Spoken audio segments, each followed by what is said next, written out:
Hey guys, welcome back to the podcast. I'm Amanda. I'm Laura. And I'm Kendra. And Kendra is going to do the intro today. I want to start with a moment. I think a lot of you will recognize getting home from a super long shift. You're finally in your car, hands on the wheel, and you tell yourself, tomorrow has to be different. It will be different. Tomorrow, you'll leave on time. Tomorrow, you'll chart in real time. You'll be more patient at home, more present. And maybe you'll make it to the gym or just do a little walk or something. And you really mean it. You're not lying to yourself. But then when tomorrow comes, somehow you're just right back in the same pattern. And I did this for years, feeling behind, always feeling rushed, always reacting instead of responding, and just totally exhausted. And if we're really honest here, there's this quiet thought like, why can I not get this together? And I'm sure you said some form of that sometime in real time. Maybe when your kids were littles, you may be in a season right now. And, when I had my own version of this, it was like, yeah, I know a bunch of stuff I should be doing. Maybe I should be teaching it. Maybe I should be telling someone. Maybe I should be collaborating about it, but I could not consistently live it. And that disconnect really felt frustrating. It felt defeating. And over time, it just kind of chips away at how you see yourself. Like, am I ever going to get this together? There was probably a solid 5 to, 8 years where I was like, I don't even know if I'll ever get on top of everything I feel like I should be doing. So today we're going to talk about what's really happening here. And it's not a discipline problem. It's not a time management problem. It's not even motivation problem. It's a learning problem. And once we kind of break it down and you understand how it works, everything really does start to make sense. And so we're going to talk about the Conscious Competence Learning Model. And this was developed by William Howe. There's 4 stages, and it explains how we move from effort to automaticity. In medicine, if you remember, we've lived this process over and over and over again. Think about the first time you took a HMP. Think about the first time you cut into somebody and did that surgical procedure. How about when you ran a code or intubated or dropped a line? You weren't calm. The patient's heart rate was 180. Your heart rate was 180, right? Remember that? It wasn't smooth. You were afraid you were going to forget something. You had to really be intentional and think about every step. And now, I'm sure a lot of veterans out there, give us a holler back, but you just kind of walk in and your brain just does it. It just knows what to do. When you intubate, your steps are just there and you feel like you don't even really have to think about it. But that didn't happen because you tried harder. It happened because you moved through stages of learning. And here's where the disconnect is. No one ever showed you how to apply this to your actual life. So let's break it down. Okay, so first we're going to talk about stage 1, which is unconscious incompetence. And shortcut language for this is you don't know what you don't know.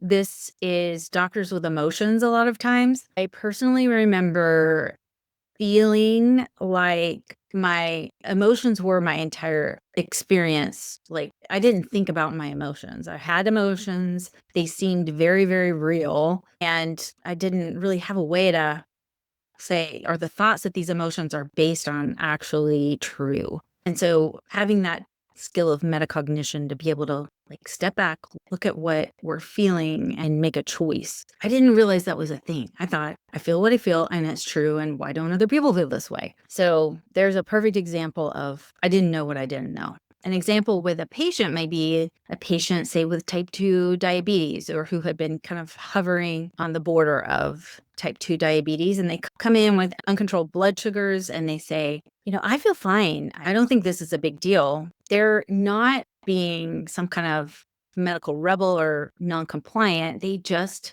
don't know. They don't know the impact of what having those blood sugars for a prolonged period of time will do to them. And for me, it looked like not realizing the impact that choices I was making in my schedule or even in my sleep habits could impact everything else. And certainly we were trained to try to survive on as little sleep as possible during training and not realizing that we are not superhuman and that really can have a huge impact on everything in the rest of our lives. Stage 2 is conscious incompetence. That's when we start realizing that maybe the way we're doing things doesn't work for us and we haven't been able to fix it yet. So now you see it and it's uncomfortable. You don't know how to do something, but you can see your ignorance and your lack of skills. You can also see the value of gaining knowledge and skills to address that deficiency and begin seeking growth. This is something we see when we're working with clients all the time, when they start developing some of that awareness of their emotional states, and say someone feels like they're too emotionally reactive in certain situations, they, in the past may have just flown off the handle in a particular situation and not even realized it was happening. Now they're learning, oh, wait, when I notice that my teeth get clenched and my fists get tight, that's my clue that something is about to happen. And they may not be able to stop it yet, but they're starting to get some awareness of it rather than just thinking my feelings are my feelings and other people need to deal with it. So again, thinking about that newly diagnosed type 2 diabetic, they understand the consequences. They've done diabetes education, they've scared them, they've, talked about amputations, blindness, etc. They know what they should be eating. They know they need to check their sugars, but they feel overwhelmed. And it feels like too much to be able to implement all at once. And their blood sugars might still be all over the place. This is where many doctors live emotionally. And even in the way we manage our schedules, we might know I should set boundaries. I know I should not be saying, and we say should is a dirty word, but I know I do not want to be saying yes to all these things that don't impact my life for the better and don't align with my values. And yet I'm still doing it. I know I want to manage my time differently. I know I want to leave work on time with all my charts done and still not able to do it.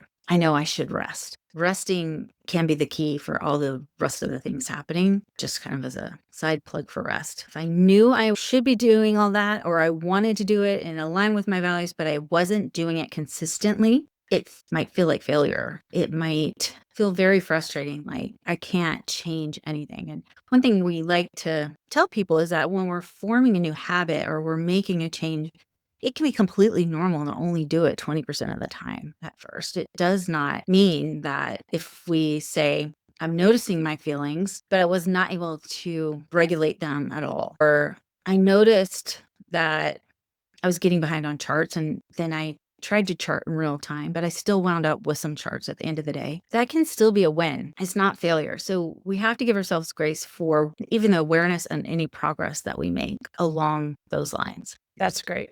So now once you move from that stage, you go into stage 3, which is conscious competence, meaning you're doing the thing, but it takes effort. You're having to think about it. So now you know a great deal on the subject and can reliably perform the tasks involved. However, you're definitely having to think. It's not automatic. It requires a great amount of effort to achieve this. This is like when you're learning to pitch, you're like having to think of where your fingers are, really concentrate on the glove and all of that sort of stuff.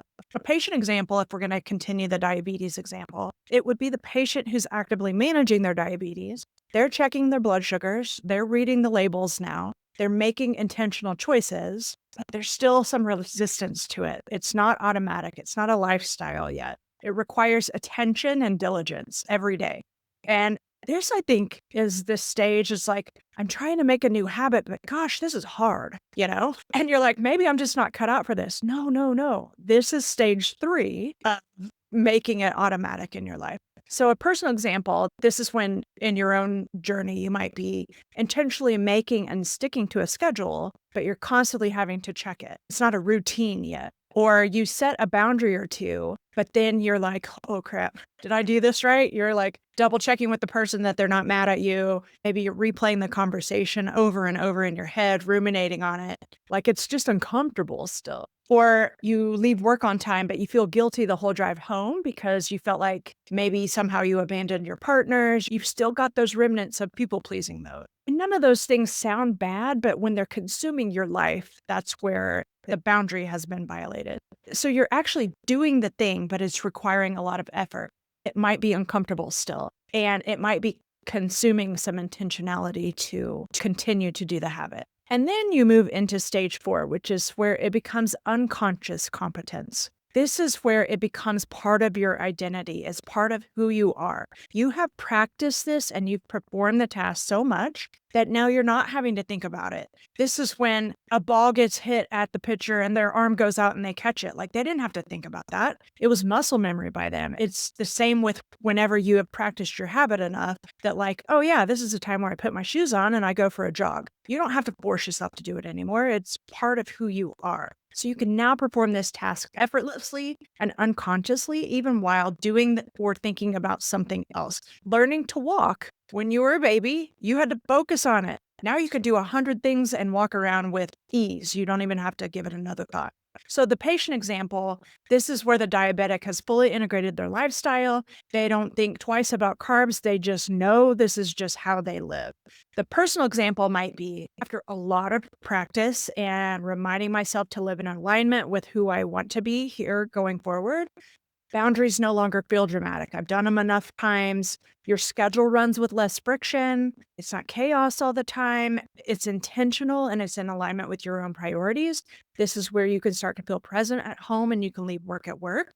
Not because life got easier, but you trained this into your new identity automatically. Yeah. So hopefully this kind of gave you the 10,000-foot view. When you expect yourself to perform at unconscious competence in areas where you're still conscious incompetence, you can see where that mismatch can really show up and create a lot of frustration. And it's like, I mean, telling that diabetic when they showed up and you're like, yeah, so here's the deal. And you're having the first conversation and you're expecting them to have a perfect A1C or like get it all controlled in 1 week.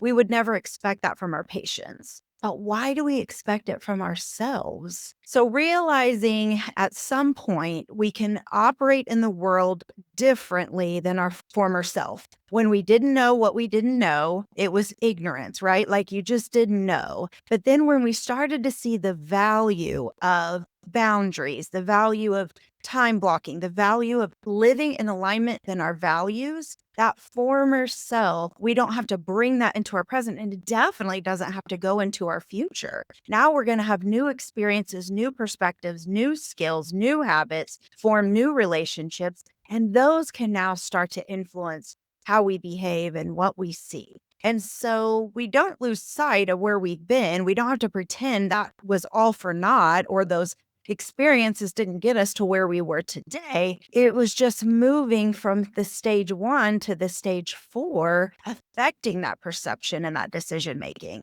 So let me give you just a real quick how we can talk about making these shifts and implement it today. So let's start just identifying your stage. Okay. So if you're thinking about a situation like, how do I prioritize being present at home? Okay, so identify your stage. Where are you at? Instead of judging yourself, like, I never feel like I can turn off, or even saying subconsciously, I'm never ever going to not think of work at home or something. You know, you always say these such extremes. Well, just get curious. Just say, okay, where am I in this process? You're like, okay, I see the value of being present at home. I see the value of getting in the car and being able to have a debrief or a downshift on my way home so that I can show up present. Maybe that's where I'm at. Okay. Maybe I just don't know how to do it yet, but I realize the value. Okay. So we just name that stage. You're in stage 2. Then expect effort. Okay. So now we recognize you're in stage 2 with that. How do we get to stage 3? Well, it is going to require some intentionality and it's going to feel hard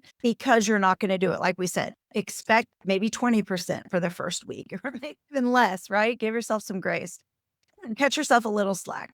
But that's okay because if it feels hard, that means you're doing the work. You're moving into stage 3 with the intentionality on your way to stage 4. And how do we get there? Well, we build reputation. So whereas the first week we were like 1 for 10, maybe next week we're 3 for 10, right? 3 for 10 instances. Or, the next week we build on that. Like I said at the beginning of this podcast, sitting in your car after a long shift, telling yourself tomorrow will be different. What if the problem's really not you? What if you were just expecting to go from stage 1 to stage 4 and skip everything in between? You wouldn't do that when you apply that clinically. We don't go from, I don't know how to intubate and why is it even valuable to drop a tube in 60 seconds, right? Like that took some time. That took maybe a whole residency. I don't know for you, but Just pick an area where you, quote, feel yourself say, I know better, or maybe I just want better, but just can't quite be consistent. And instead of trying to just totally overhaul it, just go through those steps.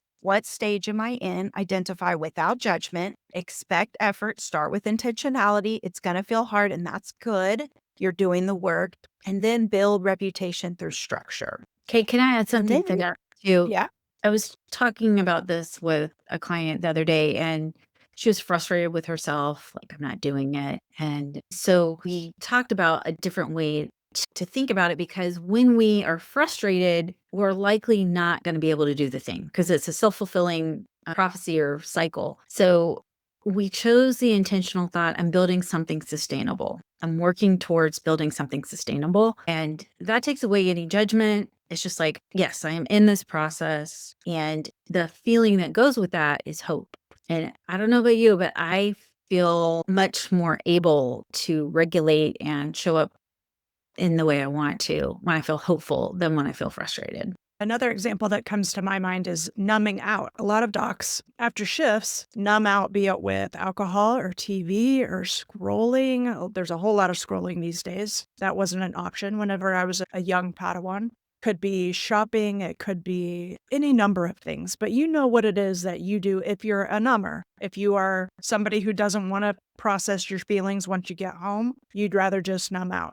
Well, at one point, you figure out that that's what you're doing, that you're avoiding your negative emotions. That's the stage 2. You've moved from you didn't even realize that's what you're doing to now you know what it is, but you're like, yeah, but I'm going to go ahead and turn on Netflix anyway. That's stage 2. You're aware. That is a step. So you actually have made progress. And then one day you're like, you know what? I'm not going to turn on Netflix. Then you're moving into stage 3, where it's still a lot of resistance. You want to. It's not the natural thing for you to do. It takes some effort to not numb out after the shift. But then you practice. That's stage 3. You stay in stage 3 for a bit. You practice it over and over and over. And then next thing you know, you're not even thinking about it.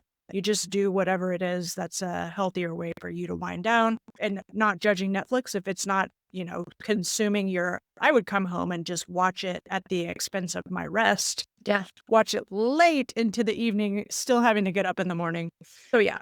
And then one day you're like, I don't even identify as a person who numbs out anymore. And you've made it. Yeah, that's all super, because that's the thing. This isn't about perfection, right? It's just about getting to that automaticity. And hopefully, we're able to give you a little bit of a framework that's simple. We love simple, right? The less we have to have convoluted stages, probably the better adaptation it's going to be into our lives. And, after I read The Gap and the Gain by Dan Sullivan and Benjamin Hardy, this was in that book. And it was a fabulous chapter about just learning even how to not only just start a business, but then, finding your who's and 10Xing and all of the things. It's like every stage that you move in business or anything that you're trying new, you don't realize what you don't realize, but then you start to see the value of learning new tips and finding tricks and getting things done. So this can be applied to a lot of different things. So I thought it was very applicable to what we do as physicians every day. So,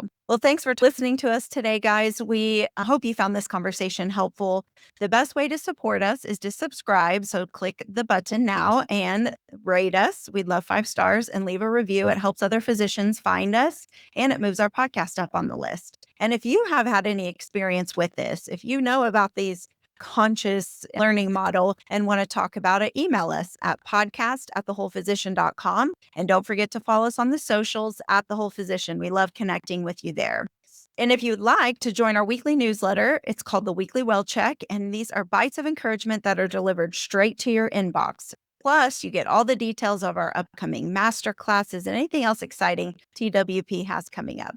Click the link in the show notes to sign up. Thanks for spending time with us today. Until next time, you are whole, you are a gift to medicine, and the work you do matters.